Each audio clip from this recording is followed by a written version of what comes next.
শ্ৰদ্ধা ৰাইজ আমাৰ মাজত উপস্থিত দিলীপ শইকীয়া ডাঙৰীয়া, মন্ত্ৰী ইউজি ব্ৰহ্ম ডাঙৰীয়া, বিটিআৰ প্ৰধান প্ৰমোদ বড়ো ডাঙৰীয়া, জলেন দৈমাৰী ডাঙৰীয়া, ভিক্টৰ দাস ডাঙৰীয়া, সুশান্ত বৰগোহাঁই ডাঙৰীয়া, মানৱ ডেকা ডাঙৰীয়া, ধৰ্মনাৰায়ণ দাস ডাঙৰীয়া, ৰণেন্দ্ৰ নাৰ্জাৰী ডাঙৰীয়া, চন্দী বসুমতাৰী ডাঙৰীয়া, হৰেশ্বৰ স্বৰ্গীয়াৰী ডাঙৰীয়া, কমলা কলিতা ডাঙৰীয়া, পৰেশ বাইছোৱা ডাঙৰীয়া, উপস্থিত ৰাইজ, আই মাতৃসকল আৰু যুৱক যুৱতী বন্ধু বান্ধৱীসকল, আপোনালোকে বহু দেৰিৰ পৰা ইয়াতে এই সভাৰ বাবে অপেক্ষা কৰিছে। তামোলপুৰ, গোৰেশ্বৰ, বাগানপাৰা বিভিন্ন অঞ্চলৰ পৰা ৰাইজ ইয়াত আহি উপস্থিত হৈছে। আপোনালোকৰ মই এই কথা স্পষ্টভাৱে বুজি পাইছো যে এইবাৰ বিজেপি জিকিবই। শ্ৰদ্ধা ৰাইজ, লোকসভা ইলেকশ্যনত আমি যেতিয়া ভোট দিওঁ, ভাৰতত নতুন প্ৰধানমন্ত্ৰী হয়। বিধানসভাত যেতিয়া আমি ভোট দিওঁ, অসমত নতুন মুখ্যমন্ত্ৰী হয়। আৰু বিটিআৰত যেতিয়া আমি ভোট দিওঁ, কোকৰাঝাৰত নতুন চৰকাৰ হয়। এইবাৰ ইলেকশ্যন কি? বিটিআৰৰ ইলেকশ্যনো নহয়, অসমৰ ইলেকশ্যনো নহয়। এইবাৰ ইলেকশ্যন হ'ল লোকসভাৰ। আৰু আমি কাৰ কাৰণে ভোট দিম? প্ৰধানমন্ত্ৰী পাতিবৰ কাৰণে আমি ভোট দিম, হয়নে নহয়? আৰু আমি প্ৰধানমন্ত্ৰী কাক পাতিম? নৰেন্দ্ৰ মোদী। আপকি বাৰ, আপকি বাৰ, আপকি বাৰ। আমি মোদী চৰকাৰ কেনেকে পাতিম? যেতিয়া আমি পদুমৰ ছবিত ভোট দিম আৰু দিলীপ শইকীয়াক আমি এমপি পাতিম, হয়নে নহয়? কোকৰাঝাৰত আমি UPPLক ভোট দিম, ট্ৰেক্টৰত ভোট দিম। দৰং, ওদালগুৰিত আমি ক'ত ভোট দিম? পদুমত ভোট দিম, হয়নে নহয়? শ্ৰদ্ধা ৰাইজ, আমাৰ অসমখন আগত কেনেকুৱা আছিল? আজি মই চাই আছো মিটিঙত, ইয়াত বড়ো ৰাইজ আছে, অসমীয়া ভাষী ৰাইজ আছে, আদিবাসী আছে, চাহ বাগান আছে, গোৰ্খা, বঙালী ভাষী, হিন্দী ভাষী, ইয়াত সকলো ৰাইজ আজি উপস্থিত আছে। 2014 চনৰ আগতে বিটিআৰত বড়োৱে মিটিং পাতিব, বড়ো আহিব, অসমীয়াই মিটিং পাতিব, অসমীয়া আহিব, গোৰ্খাই মিটিং পাতিব, গোৰ্খা আহিব। কিন্তু আজি মোদী ডাঙৰীয়া প্ৰধানমন্ত্ৰী হ'ল, বড়ো শান্তি চুক্তি হ'ল, আৰু আমি আকৌ একেলগে বহি এনেকে মিটিং পাতিব পৰা পৰিৱেশ নিৰ্মাণ হ'ল, হয়নে নহয়? আজি বিটিআৰত সকলো জাতি, সকলো উপজাতি আমি সকলোৱে একলগ হৈছো। আকৌ এবাৰ আমি মানুহৰ ওচৰ চাপি গৈছো। কিন্তু মোদী ডাঙৰীয়া প্ৰধানমন্ত্ৰী হোৱাৰ আগতে অসমত কি আছিলে? বড়ো আন্দোলন, আলফা আন্দোলন, আদিবাসীৰ আন্দোলন, কাৰ্বিৰ আন্দোলন, বন্ধ, ধৰ্ণা, পিকেটিং, গুলী বাৰুদ, বোমা। আজি অসমীয়াই প্ৰথমবাৰ বিহু পাতিছে বন্দুক আৰু গুলীৰ শব্দত নহয়, কুলি কেতেকীৰ মিঠা মাতত এইবাৰ আমি বিহু পাতিছো। আজি বড়ো সমস্যাৰ সমাধান হ'ল, কাৰ্বি সমস্যাৰ সমাধান হ'ল। হাতত বন্দুক লোৱা যুৱক যুৱতীসকল নিজৰ ঘৰলৈ উভতি আহিল। কোনো এতিয়া ভয় কৰিব নালাগে। ৰাতি 2-3 বজাতো আমি তামোলপুৰ যাব পাৰো, গুৰেশ্বৰ যাব পাৰো, বগামাটি যাব পাৰো, বাগানপাৰা যাব পাৰো, বাক্সা যাব পাৰো, নিকাশি যাব পাৰো। আমাৰ কোনো ভয় নালাগে, কাৰণ বিটিআৰত এতিয়া শান্তি আৰু শান্তি। শ্ৰদ্ধা ৰাইজ, তামোলপুৰ কোনে চিন্তা কৰিছিল যে তামোলপুৰত কেতিয়াবা মেডিকেল কলেজ হ'ব? কোনোবাই চিন্তা কৰিছিলে নেকি? আজি মেডিকেল কলেজ হৈ আছে নে নাই? নাগিৰিজুলিত দলঙৰ কাম হৈ আছে নে নাই? পাগলাদিয়াৰ ওপৰত দলঙৰ কাম হৈ আছে নে নাই? আজি আপোনালোকে চিন্তা কৰক, বিটিআৰৰ ইলেকশ্যনেই হওক, বিধানসভাৰ ইলেকশ্যনেই হওক, মই যিকেইটা কথা আপোনালোকক দি গৈছিলো, গোটেইকেইটা কথা মই ৰাখিছো বা ৰাখিবৰ কাৰণে চেষ্টা কৰিছো। প্ৰথম কৈছিলো UPPLত ভোট দিয়ক, বিজেপিক ভোট দিয়ক, বিটিআৰত শান্তি আহিব। তাৰ পিছত কৈছিলো বিজেপিক ভোট দিয়ক, বিটিআৰত ভোট দিয়ক, তামোলপুৰ বা আমাৰ গোটেই অঞ্চলটোলৈকে উন্নতি আহিব, প্ৰগতি আহিব। আজি মোৰ দেখি মনত ভাল লাগে, যেতিয়া গোটেই সমাজখন একেলগে বহি থাকে, ক'তো গুলি নাই, বন্দুক নাই, দাবী ধমকি নাই, সকলো মানুহ আজি সমান হৈ পৰিছে। বিজেপি নাথাকিলে এইটো অৱস্থা হ'ব পাৰিলেহেঁতেন নেকি? আপোনালোকে মনত ভাবক, কংগ্ৰেছৰ চৰকাৰ আছিলে, কংগ্ৰেছে চেষ্টা কৰিলে অসমত কেতিয়াবা শান্তি আহিলে। হাগ্ৰামা মহিলাৰী ইয়াতে বিটিআৰ চলালে, চেষ্টা কৰিলে ইয়াতে সম্পূৰ্ণ শান্তি কেতিয়াবাই আহিলেহেঁতেন।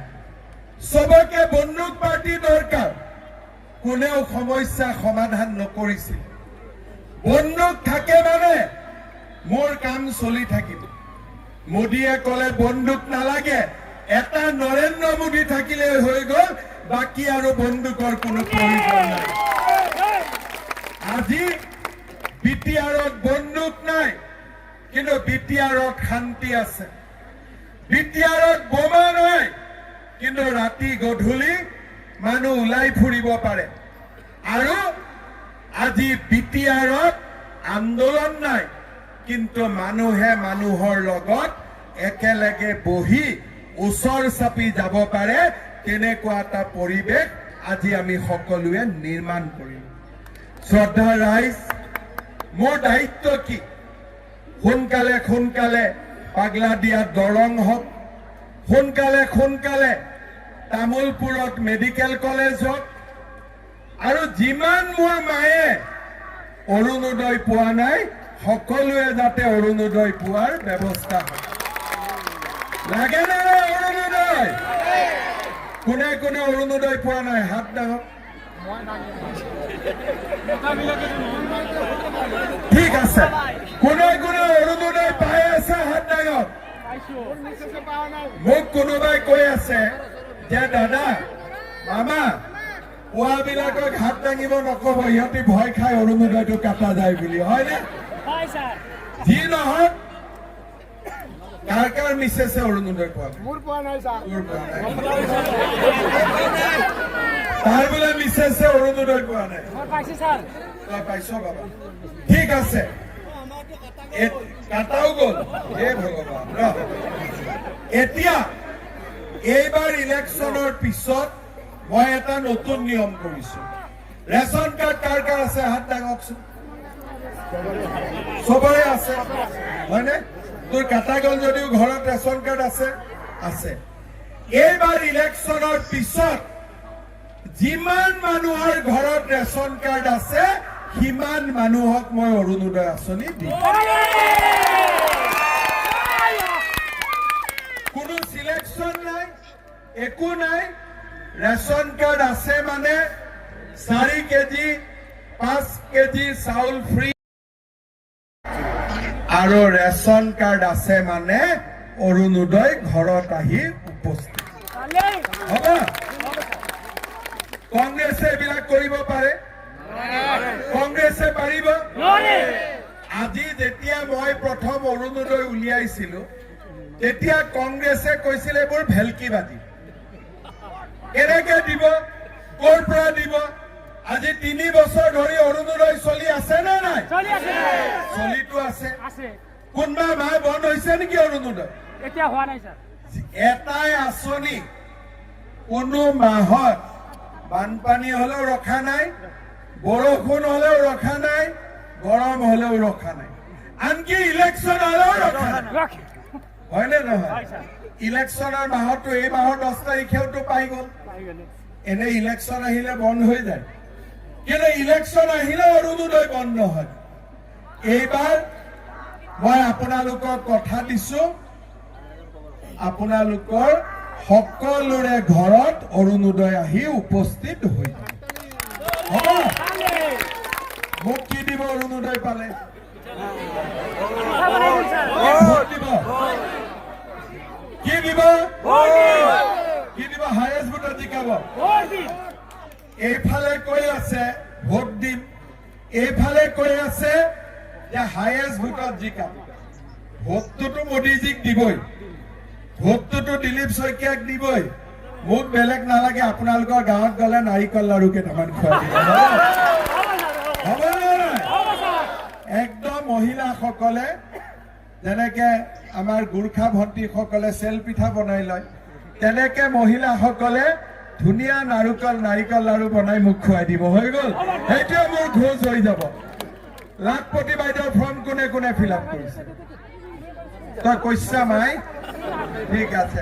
আৰু কোনে কোনে লাখপতি বাইদেউৰ ফৰ্ম ফিল আপ কৰিছে? অলপ কম কৰিছে নেকি? হাতখন আগকচোন কোনে কোনে কৰিছে মই চাম। এইফালে কৰিছে যিবিলাকে, শুনি লওক, যিবিলাকে লাখপতি বাইদেউৰ ফৰ্ম ফিল আপ কৰিছে 2 এদিনতে তেওঁলোকৰ বেংক একাউণ্টত পুতুং কৰি 10,000 টকা জমা হৈ যায়। 10,000 টকা পোৱাৰ পিছত আকৌ গিৰিয়েককেইটাক দি নিদিব পইচাটো? হ'ব? আকৌ যদি গিৰিয়েকে বিজেপিক ভোট নিদিয়ে দিব? দিব? মই এটা বুদ্ধি দিওঁ, গিৰিয়েক বিলাকে বিজেপিক দিব, সেইটো ঠিক আছে, কিন্তু লাখপতি বাইদেউৰ টকাটো যেতিয়া আহিব 7 দিন আগতে মই আপোনালোকক জনাই দিম যে 1 তাৰিখে পইচাটো আহি যাব। আপোনালোকে গম পালে যে 1 তাৰিখে পইচাটো আহিব। 7 দিন আগৰ পৰা গিৰিয়েক বিলাকৰ লগত কাজিয়া পেচাল নকৰিব। হ'ব? আৰু গিৰিয়েক বিলাকক 7 দিন আগৰ পৰা গৰম গৰম ভাত মৰম কৰি খোৱা, তেতিয়া আৰু টকাটো সোমালেও খবৰ নকৰে। মই কিয় কৈছো এই কথাটো? এই যে 10,000 টকা সোমাব, 10 গৰাকী মহিলাই একেলগ কৰিলে 1 লাখ হ'ব, আৰু নিজৰ লগত ৰাখিলেও 10,000 হ'ল। এই 10,000 টকা দি আপোনালোকে বিহুৱান বনাওক, আৰণাই বনাওক, ইউজিদাই আৰণাই কিনি লয়, বিহুৱান কিনি লয় গভৰ্ণমেণ্টে, পিঠা পনাৰ ব্যৱসায় কৰক, বা গাহৰি ছাগলী যি বিজনেছ কৰে কিবা এটা কৰিব। যিসকলে এই 10,000 টকাটো ভাল কৰি ব্যৱহাৰ কৰিব তেওঁলোকৰ বেংক একাউণ্টত আমি আকৌ 25,000 টকা আপোনালোকৰ বেংক একাউণ্টত আমি সোমাই। প্ৰথম হ'ল 10,000, তাৰ পিছত হ'ল 25,000। কি পালো? অৰুণোদয় পালো ঘৰে ঘৰে, লাখপতি বাইদেউ টকা পালো। এতিয়া ডেকা ল'ৰা ছোৱালীয়ে কি পাব? হয় নহয়? বুলেট? আচ্ছা, বুলেট হৈ থাকিব। কিন্তু আমাৰ ল'ৰা ছোৱালীক কি লাগে? চাকৰি আৰু কৰ্ম সংস্থাপন লাগে। হয়নে নহয়? যেতিয়া মই ইলেকশ্যনত আহিছিলো তেতিয়া মই কৈছিলো যে 1 লাখ চাকৰি আমি দিম। কোনবাই বিশ্বাস কৰিছিলে, কোনবাই বিশ্বাস কৰা নাছিলে। কিন্তু আমি 1 লাখ চাকৰি দিলো। চাকৰি কোনে পালে? দুখীয়া ঘৰৰ ল'ৰা, ঠেলা চালকৰ ল'ৰা, ৰিক্সা চালকৰ ল'ৰা, খেতিয়কৰ ল'ৰা, শিপিনীৰ ল'ৰা। কংগ্ৰেছৰ দিনত চাকৰি পাবৰ কাৰণে দালালক টকা দিব লাগিছিল, হয় নে নহয়? এতিয়া পুলিচত চাকৰি পাবৰ কাৰণে দালালক টকা দিব লাগে? লাগে। এতিয়া জুলাই মাহত আকৌ পুলিচৰ ইণ্টাৰভিউ হ'ব, ঠিক আছে? আৰু এই বছৰত মই নতুনকৈ আৰু 50,000 ল'ৰা ছোৱালীক চৰকাৰী চাকৰি, 50,000। 1 লাখ দিয়া হৈ গ'ল, আৰু 50,000 ল'ৰা ছোৱালীক চাকৰি দিম। মন্ত্ৰীৰ ঘৰতো আহিব নালাগে, MLAৰ ঘৰতো যাব নালাগে। পঢ়া শুনা কৰি পুলিচত দৌৰি আজি আমি চৰকাৰী চাকৰি ল'ব পাৰো, আৰু সকলো জাতি উপজাতিয়ে ল'ব পাৰো। আমি আজি এখন নতুন অসম আজি আমি নিৰ্মাণ কৰিছো। কৰি এটা হাত চাপৰি বজাই দিয়ক। বহুত বহুত ধন্যবাদ। আপোনালোকে দিলীপ শইকীয়াক ভোট দি জিকাব।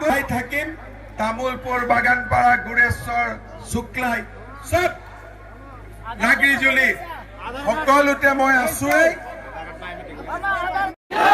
Pramod Boro, BJP, AGP, UPPL, বহুত বহুত ধন্যবাদ।